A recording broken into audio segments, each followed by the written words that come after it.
Bueno, y continuamos conversando con Tomás Guanipa, diputado de Primero Justicia y además secretario general de esta organización y presidente de la Comisión de Poder Popular y Medios de Comunicación. ¿Cuál es el cronograma de trabajo con esta ley de telecomunicaciones? ¿Cuándo esperan ustedes? Mira, hemos recibido varios proyectos, ya estamos revisando para Proyectos de reforma. Proyectos de reforma. De reforma. Exactamente, para poderlos consolidar en un solo esquema que se va a discutir en la comisión y luego se presenta a la Asamblea Nacional para la aprobación en primera discusión. Ya se ha decidido en la comisión de mesa que le demos urgencia a este tema y nosotros esperamos que ya finalizada Semana Santa estemos en la discusión para aprobar artículo por artículo. Va a ser una reforma puntual e inmediatamente después vamos a trabajar una reforma también parcial a la ley Resorte, que ahora es Resorteme, porque también tiene los medios electrónicos.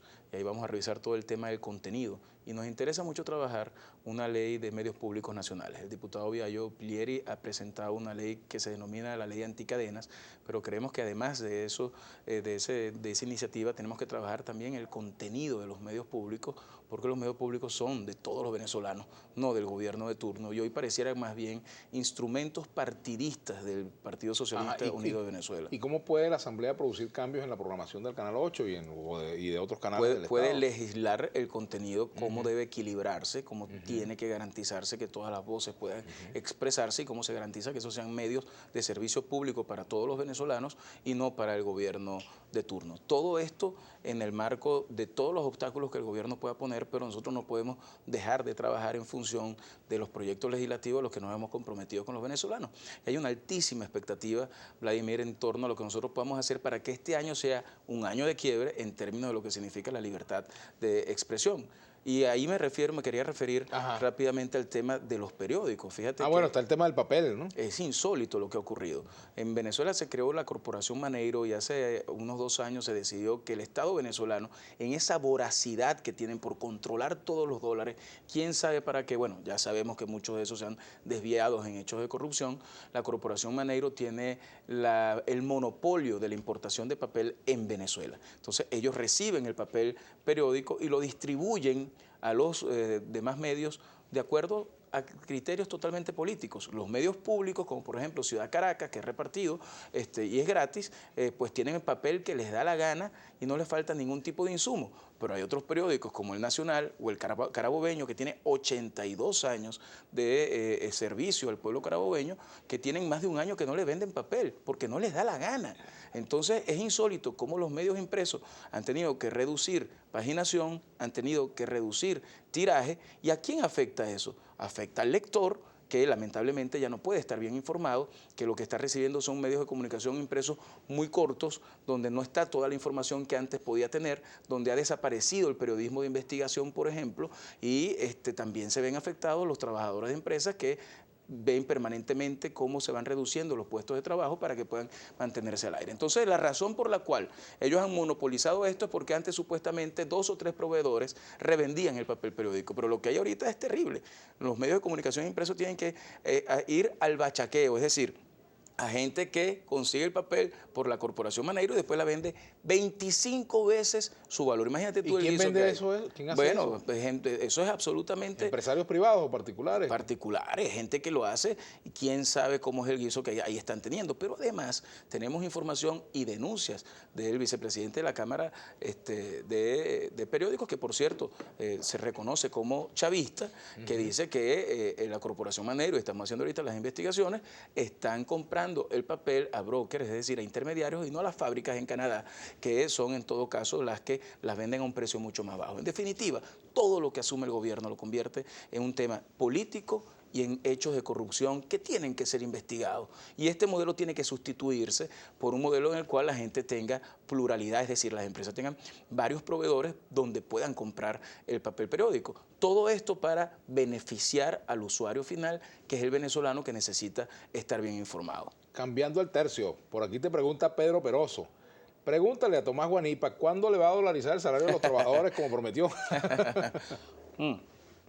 Agradezco mucho esa pregunta porque esta semana vamos a tener un acto con trabajadores. Hemos estado reuniéndonos y trabajando con representantes laborales y sindicales, lo que es una propuesta que nosotros hicimos en la campaña electoral, que se denominó la dolarización del salario. Pero ahí mira, hay gente que habla de la indexación del salario. Lo habló Enrique Capriles en su campaña presidencial, pero ese es un término economicista que no mucha gente entiende. Hay otros economistas muy serios e importantes como José Guerra que han planteado que el salario hay que equilibrarlo con el costo de la canasta básica. Nosotros creemos que el mecanismo idóneo es que exista un referente, un monto en dólares que sea equivalente en bolívares, es decir, tú ganas en bolívares, pero con un equivalente, un monto en dólares que te garantiza que la inflación no va a comer el dinero en tu bolsillo. Porque una inflación que el año pasado, según información de economistas y de ONG, llegó a 300% y según el gobierno llegó a 200% y el aumento del gobierno fue del 45%, estás viendo que no cubre el aumento del costo de la vida. Y cuando tú le hablas al venezolano del tema del dólar, lo entienden perfectamente. Hay un caso emblemático de una señora que me dice a mí, una buhonera, compré mi casita, me la vendieron en 450.000 bolívares, me la prestó un prestamista serio, me dice ella, imagínate tú, un prestamista serio, que me cobra solo el 7% mensual, pero tengo que pagarle rápido, porque cuando me lo prestó eran $6.000 y ya son $2.000, cuando me contó ella. Imagínate tú, una buhonera que entiende perfectamente de qué se trata, entiende también que su salario hoy no vale absolutamente nada, y veíamos en estos días, y recordaba yo, hablando en una asamblea, que el que principalmente habló de un salario en dólares fue el presidente Hugo Chávez. Hay que recordar que durante años Hugo Chávez decía el salario venezolano es el más alto de Latinoamérica. ¿Por qué? Porque lo convertía a dólares y supuestamente era el más alto. Hoy es el más bajo. Si acaso un venezolano cobra $15 al mes. Eso es una vergüenza y nosotros vamos a hacer un planteamiento muy serio sobre ese tema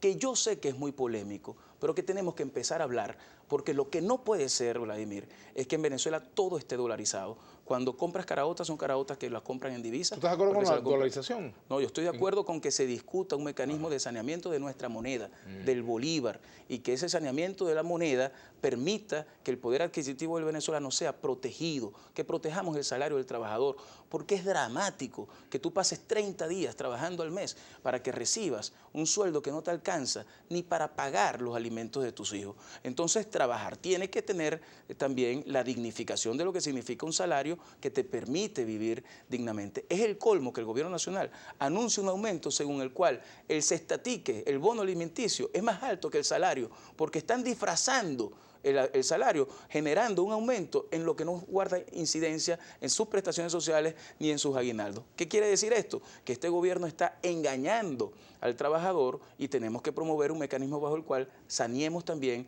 los ingresos de los venezolanos. Todo se habla aquí en dólares, menos el salario de los trabajadores. Así que esta semana vamos a hacer un planteamiento concreto. Insisto, sé que es un tema polémico, pero estoy convencido que tenemos que dar un debate porque en definitiva el salario de los trabajadores tenemos que protegerlo. ¿Y hay margen de acuerdo entre gobierno y oposición para que esto pueda caminar, digamos, y ser exitosa, una propuesta de Bueno, imagínate tú, ese es el problema, ese ¿no? es un problema, porque es que imagínate tú que Nicolás Maduro llegó a decir que yo debería estar preso por haber hecho ese planteamiento, llegó a pedir que se me investigara en la fiscalía y se me hizo una denuncia en fiscalía por el diputado, un diputado del PSUV que hizo esa denuncia y es criminalizar entonces a quien está promoviendo la defensa del salario de los trabajadores. Un gobierno que te dice, a través de los programas de BTV, que no puede estar el barril de petróleo en $25 porque traerse un par de zapatos de China cuesta $50, pero le dice a los trabajadores que ellos sí pueden ganar $10, $15, es una cosa insólita. Entonces, aquí el gobierno ha cometido una contradicción muy grande. Primero habló que el consumismo es malo y en los primeros años del gobierno de Hugo Chávez el consumismo aumentó exponencialmente y luego dijo que el dólar era una moneda, bueno, que eso no, que era un daño hablar del dólar, y aquí en Venezuela todo el mundo sabe lo que pasa con el dólar y el valor y la devaluación del bolívar, y por eso son temas a los que tenemos que entrarle sin ningún tipo de complejo.